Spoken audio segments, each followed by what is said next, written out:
বাংলাদেশ এক প্রত্যন্ত গ্রাম। নাম তার নবদ্বীপপুর। চারদিকে ধানক্ষেত, পুকুর, তালগাছ আর খোলা মাঠ। এই গ্রামের মানুষ খুব সাধারণ, কিন্তু তাদের স্বপ্নগুলো ছিল আকাশছায়া। সেই গ্রামেই জন্ম নিয়েছিল এক অদ্ভুত ছেলে, হাল্ক। সবুজ রঙের মতোই তার শরীর, বিশাল বুক, পাথরের মতো শক্ত হাত। জন্ম থেকেই সে ছিল আলাদা। অনেকে তাকে ভয় পেত, আবার অনেকে হাসাহাসি করত। কিন্তু কেউ জানত না এই শক্ত শরীরের ভেতর লুকিয়ে আছে একজন ক্রিকেটার হওয়ার স্বপ্ন। শৈশব ও ক্রিকেটের শুরু। হাল্কের বাবা ছিলেন একজন দিনমজুর। প্রতিদিন সকালে কাঁধে কোদাল নিয়ে বেরিয়ে যেতেন, সন্ধ্যায় ক্লান্ত শরীরে ফিরতেন। মা সংসার সামলাতেন আর হাল্ককে আগলে রাখতেন। স্কুলের পড়াশোনায় হাল্ক খুব একটা ভালো ছিল না, কিন্তু যখনই খেলার ঘণ্টা বাজত সে যেন অন্য মানুষ হয়ে যেত। একদিন স্কুলের পিছনের মাঠে সে প্রথম ব্যাট হাতে নিল। ব্যাট ছিল ভাঙা, বল ছিল টেনিস, কিন্তু হাল্কের প্রথম শটেই বল উড়ে গিয়ে পড়ল হেডস্যারের জানালায়। সবাই চমকে গেল। কেউ হাসল, কেউ অবাক হল। সেদিন থেকেই সবাই বুঝে গেল এই ছেলের ভেতরে কিছু একটা আছে।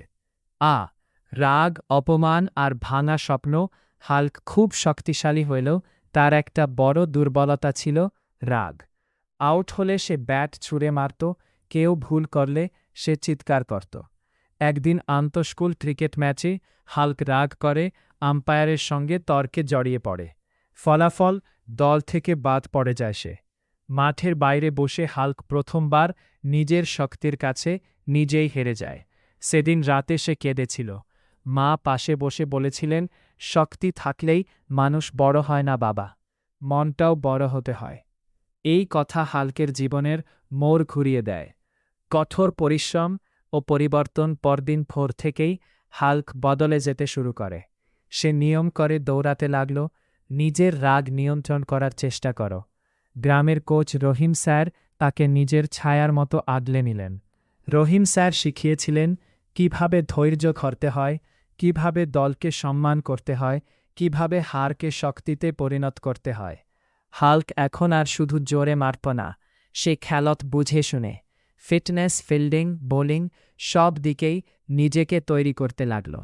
জেলা থেকে জাতীয় স্বপ্ন। কয়েক বছর পর জেলা পর্যায়ের বড় টুর্নামেন্টে হাল্ক সুযোগ পেল। প্রথম ম্যাচেই সে সেঞ্চুরি করল। মিডিয়ায় তার নাম ছড়িয়ে পড়ল, সবুজ হাল্ক, বাংলাদেশের ভবিষ্যৎ। কিন্তু সাফল্যের সাথে সাথে এলো চাপ। ফাইনাল ম্যাচে সে 0 রানে আউট হল। আবারও সমালোচনা শুরু হলো, কিন্তু এবার হাল্ক ভাঙেনি। সে জানত এই লড়াই শুধু ম্যাচ জয়ের নয়, নিজের সাথে নিজের লড়াই।